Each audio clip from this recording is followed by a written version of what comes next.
四重的。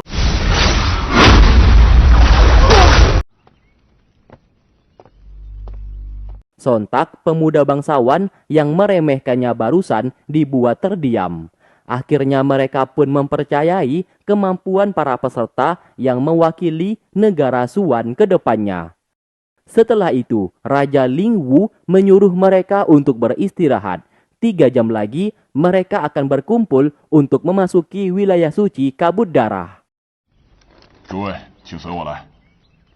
Qin Chen lalu melihat Qi Ming sedang bermeditasi. Ia pun memilih bermeditasi juga di sebelahnya.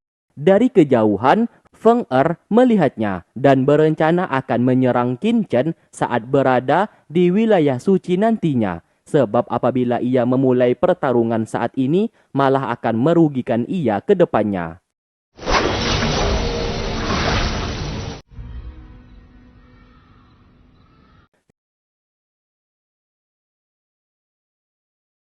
Setelah selesai bermeditasi, Qin Chen menghampiri Qi Ming yang sedang berlatih pedang. Di sana ia berkata, Qi Ming menyimpan rasa sakit di tangannya karena berlatih pedang setiap hari. Apabila dibiarkan begitu saja, ia akan segera lumpuh dan tidak akan bisa menggunakan pedang lagi.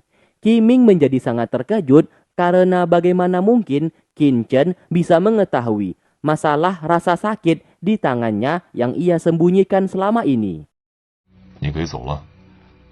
你最近修炼的时候， Lalu ia pun menurunkan harga dirinya dan memohon untuk disembuhkan sebab ia tidak ingin menjadi orang cacat seumur hidup. Tentu saja Qin Chen bersedia menyembuhkannya.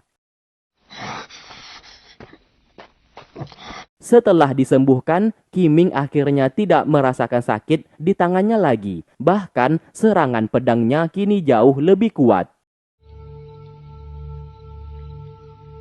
Ia pun sangat berterima kasih atas bantuannya dan siap membantu Qin Chen apabila ia dalam masalah. Setelah itu, Qin Chen mengajarinya satu teknik berpedang yang sangat kuat yang cocok dipelajari untuknya. Lantas ia mengambil sebatang ranting dan mulai mempraktekkan teknik berpedang tersebut. Hal itu membuat Qi Ming sangat terkejut karena Qin Chen memiliki teknik berpedang begitu kuat. Padahal ia bukanlah seorang pendekar pedang sepertinya. Mulai dari sinilah ia sadar Qin Chen adalah seorang master bela diri yang menyembunyikan kemampuannya selama ini dari semua orang. Setelah melihat dan mengingat setiap gerakan teknik berpedang yang diajarkan oleh Qin Chen barusan, Qi Ming mulai mempraktekannya. Alangkah terkejutnya ia, serangan pedangnya 5 kali lebih kuat dari yang sebelumnya.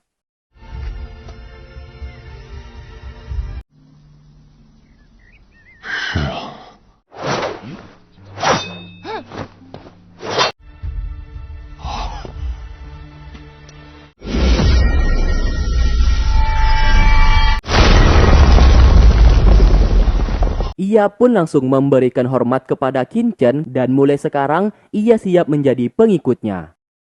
回去吃点东西，走。 Lalu mereka bertiga pun istirahat makan dan di sana Tian bertanya apa yang akan dilakukannya di masa depan setelah selesai mengikuti kompetisi 5 negara. Qi Ming menjawab ia tidak peduli masalah lain karena yang terpenting di hidupnya harus bisa menjadi pendekar pedang terkuat di dunia. Mendengarkan pertanyaan Tian, sesaat Qin Chen teringat masa lalunya mengenai kekasih dan sahabatnya yang telah mengkhianatinya saat di alam dewa. Lalu di saat mereka hendak kembali, Qin Chen tak sengaja melihat Li dan gerak-geriknya sangat mencurigakan. Mulai dari sinilah ia sadar pasti ada yang tidak beres. Ia pun memberikan 2 buah jimat kepada Qi Ming dan Tian yang berguna untuk menaklukkan seseorang yang ia yakini Li sedang dikendalikan oleh seseorang. Di tempat lain, seorang pemuda, anak dari kaisar negara Zhao yang bernama Cao Heng sedang merendahkan pemuda dari negara Suan yang ia anggap sampah dan lemah. Merasa direndahkan, pemuda-pemuda dari negara Suan mencoba menyerangnya. Namun ia dikalahkan dengan begitu mudah oleh Cao Heng.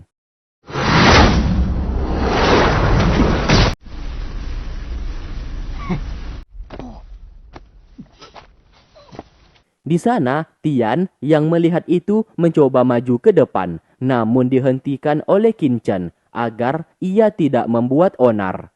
Tak lama kemudian, Jenderal Yan datang ke sana dan sangat marah atas tindakan Cao Heng. Ia yang merupakan pangeran dari negara Zhou tidak menunjukkan sportivitas dan justru merendahkan negara lain.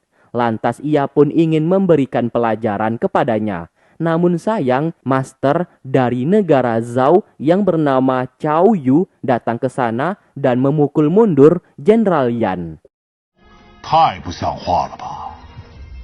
Sama seperti Cao Heng, di sana Master Cao Yu juga meremehkan negara Suan dan menertawakan kemampuan mereka yang sangat lemah.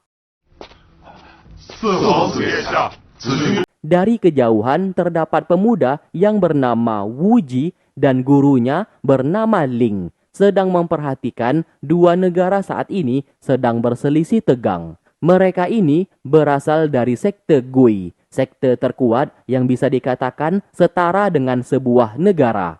Hasil dari penglihatannya, mereka sadar negara Suan pasti akan kalah di dalam kompetisi nantinya sebab pemuda-pemudanya sangatlah lemah. Kembali ke mereka, terlihat Cao Heng, pangeran negara Zhou, bertarung melawan Zhao Wei, putra mahkota negara Suan. Duel di antara mereka pun terlihat imbang.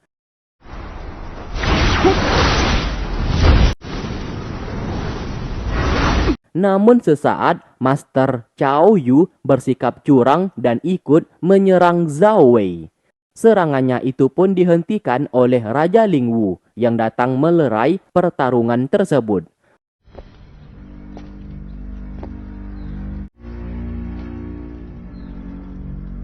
Entah apa alasannya, namun yang pasti Master Cao Yu berencana membunuh Zhao Wei, pangeran negara Suan. Namun karena gagal dan melihat kedatangan Raja Ling Wu, ia bersama Cao Heng memutuskan untuk pergi dari sana. Singkat cerita, semua orang dari masing-masing kelima negara saat ini sudah berkumpul. Di antara 5 negara terdapat sebuah sekte yang juga ikut serta, yaitu sekte Gui yang barusan sudah dijelaskan. Ternyata sekte Gui beraliansi dengan negara Zhou dan misi mereka saat ini ingin menghancurkan negara Suan saat berada di wilayah suci Kabut Darah agar kedepannya negara Suan tidak bisa mengikuti kompetisi 5 negara. Tak lama kemudian datanglah seorang wanita anak dari sekte Ling yang bernama Qiansu yang ikut serta memasuki wilayah suci tersebut. Diceritakan sekte Ling hanya berisikan wanita saja dan selalu menggunakan cadar untuk menutupi identitas mereka. Lalu pintu wilayah suci akan segera dibuka. Sebelum itu, mereka dijelaskan terlebih dahulu wilayah suci Kabut Darah akan membuat tubuh mereka menjadi lemah dan secara perlahan kulit di tubuh mereka juga akan mengalami korosi. Bagi siapapun yang tidak mampu bertahan, maka dipinta untuk segera meninggalkan wilayah suci. Namun bagi siapapun yang bisa bertahan cukup lama, maka energi kultivasi mereka juga akan meningkat secara pesat. Satu persatu dari mereka memasuki portal di sana. Hingga di saat giliran Qin Chen, ia melihat portal itu pasti dibuat oleh seseorang yang ahli formasi tingkat 4. Setelah masuk ke dalam, semua peserta akan terpisah secara otomatis dan hawa keberadaan mereka juga akan menghilang. Hal itu akan membuat para peserta sulit untuk mencari teman-teman mereka sendiri dan mengharuskan jalan sendirian. Semakin dalam berjalan, Qin Chen merasakan kabut darah di tempat itu memberikan sumber energi yang sangat melimpah. Semakin lama ia berada di sana, maka akan mampu memperkuat tubuh manusianya itu. Sementara beberapa pemuda lainnya mulai merasakan sakit di tubuh mereka akibat korosi di tempat tersebut. 我不能再往前走了。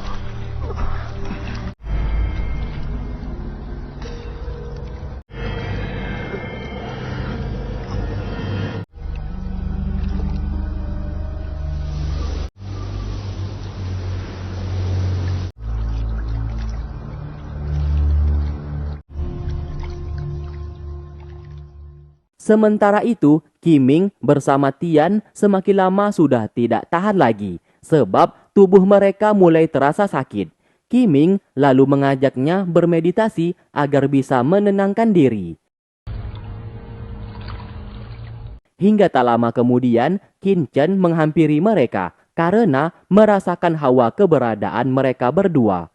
Tentu saja Tian dan Qiming merasa heran bagaimana bisa Qin Chen merasakan hawa keberadaan seseorang di tempat tersebut. Namun Qin Chen tidak ingin memperpanjang cerita. Ia pun mengajak mereka berdua untuk mengikutinya dari belakang agar tetap selalu bersama-sama. Setelah berjalan cukup jauh, Qin Chen melihat mereka berdua mulai hilang kesadaran. Ia pun segera memberikan sedikit energinya agar tetap bisa bertahan. Merasa tempat itu sangat sulit untuk Qiming beserta Tian, ia pun mengajari mereka berdua sebuah teknik agar nanti mereka bisa bertahan lebih lama di tempat tersebut. 跟着我的运气方法来。 Setelah melihat mereka jauh lebih tenang, ia pun lanjut berjalan untuk menelusuri tempat tersebut.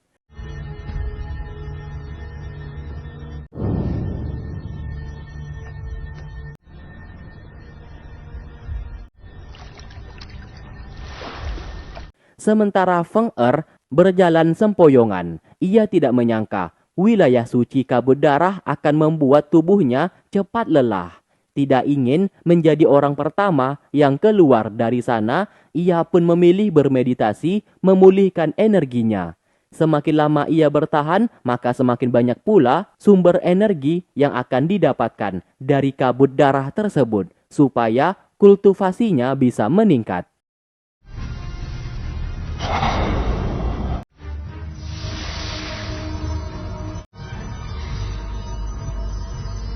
Singkat cerita, satu hari telah berlalu. Kini, satu persatu para peserta sudah keluar dari wilayah suci. Saat mereka keluar, mereka merasakan energi kultivasinya sudah bertambah dan meningkat. Sedangkan Qin Chen justru sibuk memungut kristal kabut darah yang banyak sekali tergeletak di sana. Ia pun mengambilnya dan akan mengekstraknya ke dalam tubuhnya sendiri. Di saat sedang sibuk memungut kristal itu, tanpa sengaja ia berjalan sampai di ujung wilayah suci. Di sana terdapat portal penghalang formasi tingkat 4. Merasa penasaran, ia pun membelah portal itu menjadi 2 bagian dan masuk ke dalam. Ternyata portal itu pembatas antara wanita dan pria. Alhasil, Qiansu dari sekte Ling menjadi marah melihat seorang pria masuk ke wilayah milik wanita. Ia pun menuduhnya sebagai pria cabul dan menyerangnya. Qin Chen berusaha ingin menjelaskan, namun ia tidak diberikan kesempatan. Mau tidak mau, ia pun memilih kabur dari sana.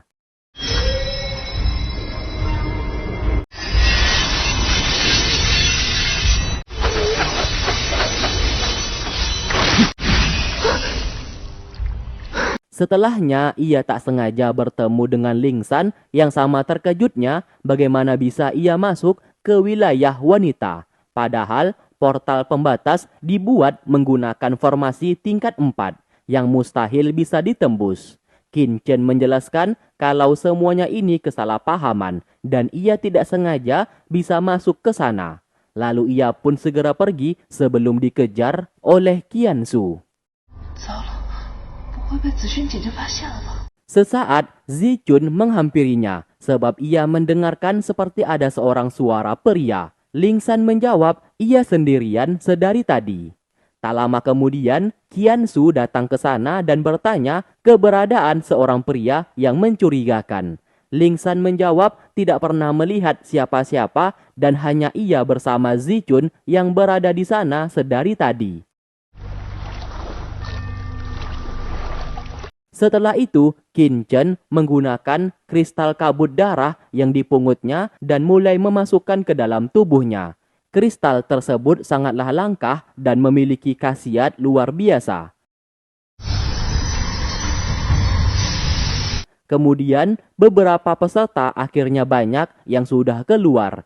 Mereka pun senang energi kultivasinya sudah jauh meningkat.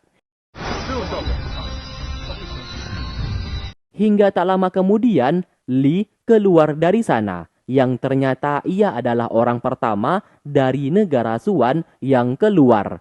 Sontak hal itu membuatnya kesal karena semakin lama berada di wilayah suci menandakan mereka semakin kuat. Kalau duluan keluar dari sana, itu menandakan kultivasi mereka sangat lemah.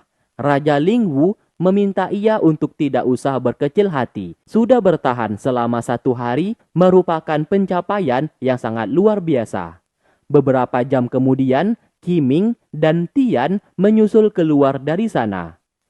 Tak lama kemudian, Lingsan, pangeran negara Suan, yaitu Zhao Wei beserta adiknya Zichun juga menyusul keluar. Raja Lingwu melihat energi kultivasi mereka naik ke tingkat langit. Hal itu tentu saja akan sangat menguntungkan bagi negara Suan dalam mengikuti kompetisi nantinya. Sesaat ia bertanya ke mereka keberadaan Qin Chen saat ini. Karena bagaimanapun juga tingkat kultivasinya yang paling rendah di antara mereka. Namun bagaimana mungkin Qin Chen bisa bertahan selama ini? Zhao Wei menjelaskan selama ia berada di dalam tidak bertemu dengan Qin Chen. Sesaat, Li berkata, mungkin saja Qin Chen sudah mati di dalam, maka dari itu ia tidak keluar. Tak lama kemudian, Cao Heng bersama Wu Ji akhirnya keluar. Dan kini kultivasi mereka naik ke tingkat langit level menengah, yang membuat negara Zhao dan sekte Gui menjadi senang dan membangga-banggakan mereka berdua di hadapan negara Suan. Namun sesaat, Feng Er juga keluar dari sana dan negara Suan merasa bangga kepadanya sebab ia saat ini juga berada di tingkat langit level menengah, tidak kalah saing dengan negara Zhao dan sekte Gui. Setelah itu, sudah 3 hari, kini Qin Chen belum kunjung keluar yang membuat Raja Lingwu menjadi bimbang sebab ia satu-satunya orang yang tersisa. Semua orang pun merasa aneh akan hal tersebut dan mengira Qin Chen telah mati di dalam. Pria penjaga portal tersebut berkata, hal itu tidak akan mungkin terjadi sebab apabila memang benar Qin Chen sudah tewas di dalam, seharusnya portal itu akan menutup dengan sendirinya. Selama portal masih aktif, itu tandanya seseorang masih hidup di dalamnya. Hingga tak lama kemudian, Qin Chen akhirnya keluar, namun yang mengejutkannya di sini, kultivasinya masih rendah dan semua orang merasa heran kenapa bisa dengan tingkat kultivasi serendah itu ia bertahan paling akhir. Di sini, Qin Chen memang sengaja menyembunyikan aura kultivasinya agar terlihat rendah. Dan ia pun beralasan kalau selama ia berada di dalam, ia tersesat. Maka dari itu ia belum keluar. 不好意思啊，诸位。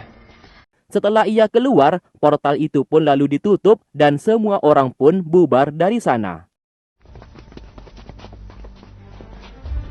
Singkatnya, Qiansu masih menyimpan dendam kepada Qin Chen dan menganggapnya pria cabul yang akan ia bunuh nantinya.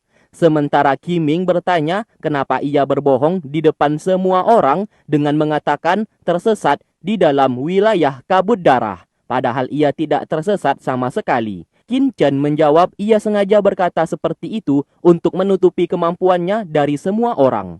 Mendengarkan hal itu, Qiming mulai mengerti apa maksud darinya dan ia pun bersedia menjaga rahasia tersebut.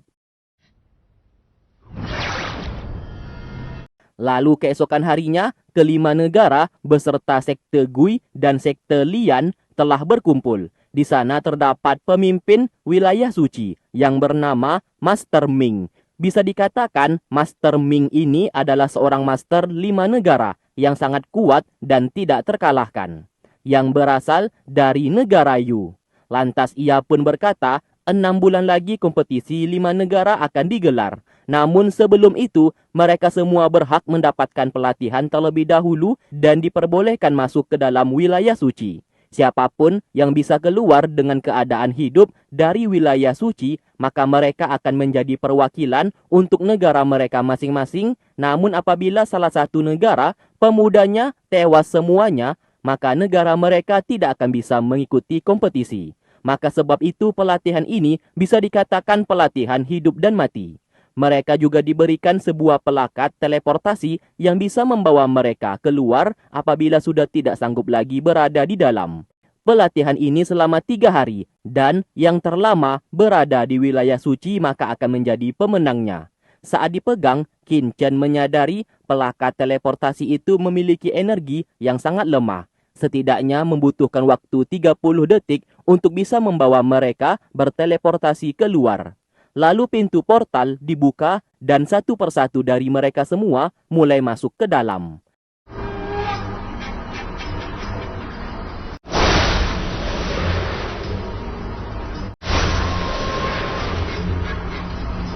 Nasib sial menimpa Cao Heng.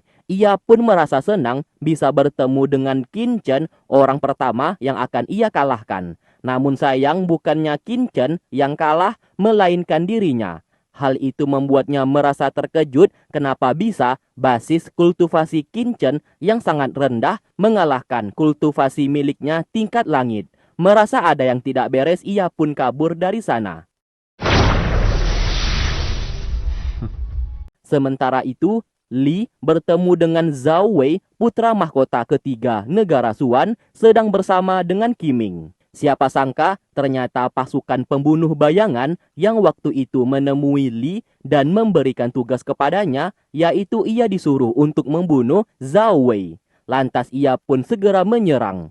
Beruntung Qiming berada di sana dan menghalau serangan darinya menggunakan jimat pemberian dari Qin Chen sebelumnya.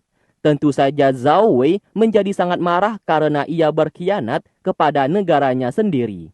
Duel akhirnya terjadi, terlihat di tanda leher Li mulai aktif yang membuat kekuatannya bertambah. Qiming tidak menyerah, ia pun menggunakan teknik berpedang yang diajarkan langsung oleh Qin Chen waktu itu dan berhasil mengalahkannya.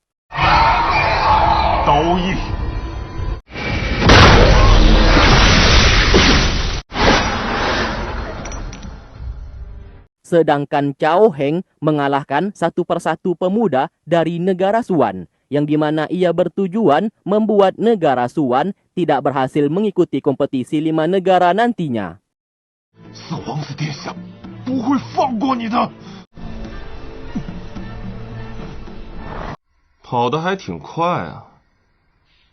Sementara itu, Feng Er tidak peduli terhadap wilayah suci tersebut, karena misinya saat ini mencari keberadaan Qin Chen dan membunuhnya. Sebab saat inilah waktu yang tepat ia bisa melakukan itu tanpa disalahkan nantinya.